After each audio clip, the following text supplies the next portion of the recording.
History is not the past. It is the present. We carry history with us. We are our history. In other words, you're a product of your environment. We are all a product of our environment. Your existence is an amalgamation of every triumph, every hard-won battle, every woman who had an idea and massaged it and had the courage to use it to change the world. You're also the product of the other, of silence, of apathy. Even your anxiety is part of your history. And yet here you are, privileged, blessed, to do what? My testimony is one of poverty. You know, you heard I grew up in Central Falls, Rhode Island. And let me tell you something about poverty.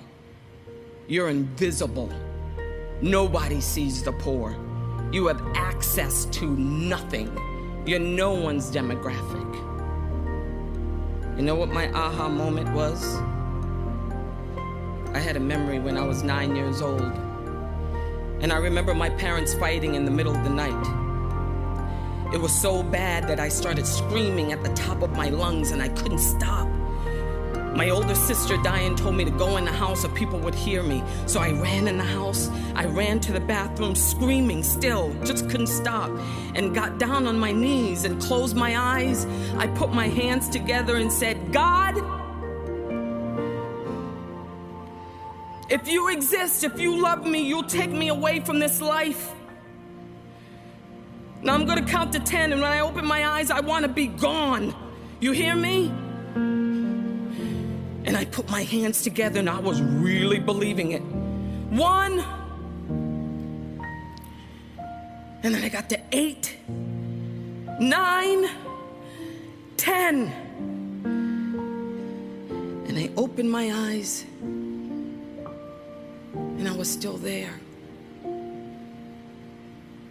So when I gained vision and strength and forgiveness, I could remember what it means to be a child who dreams and sees no physical manifestation of it. I could remember because I lived it. I was there. And that has been my biggest gift in serving. You can only understand people if you feel them in yourself. The world is broken because we're broken. There are too many of us who want to forget. Who said that all of who you are has to be good? All of who you are is who you are. It hurts, you rage, battle it out, ask why. Then you forgive, reconcile, and use your heart, your courage and vision to fix, to heal, and then ultimately to connect, to empathize. And that empathy creates a passion for people, and it all is the fuel of the warrior. A brave, experienced soldier or fighter. There are 2 roads that I see that people usually take. The choice to think that your path is all about you and your success, how high you can climb in your career and your status, or the so-called save the world approach, where you have a vision for the world and by God you will change it because you're different. The first road requires you to mistake your presence for the event, to be in complete denial. And the second requires you only to deny the really bad stuff. It requires you to forget racism, Nazi color, intersectionality, poverty, any evidence in my family of mental illness, violence. Forget anything in me that will get in the way.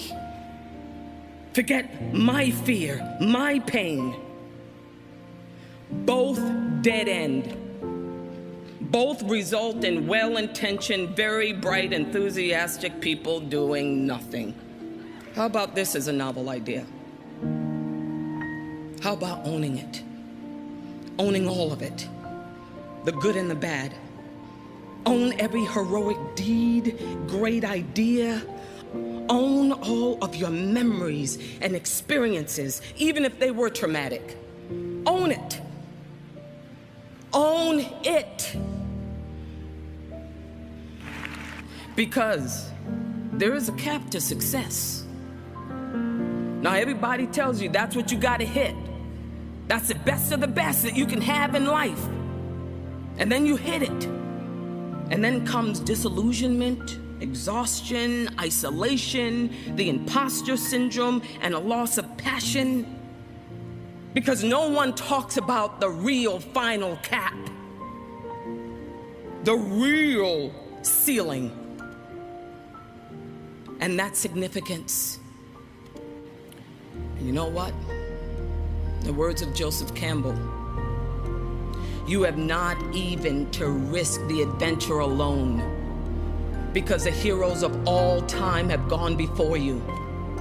The labyrinth is fully known. You have only to follow the thread of the hero path.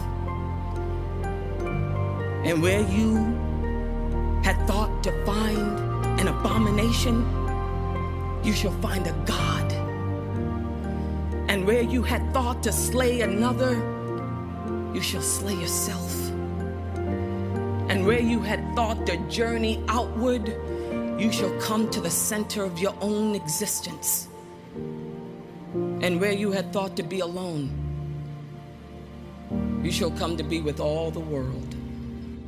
I jumped out of a plane recently,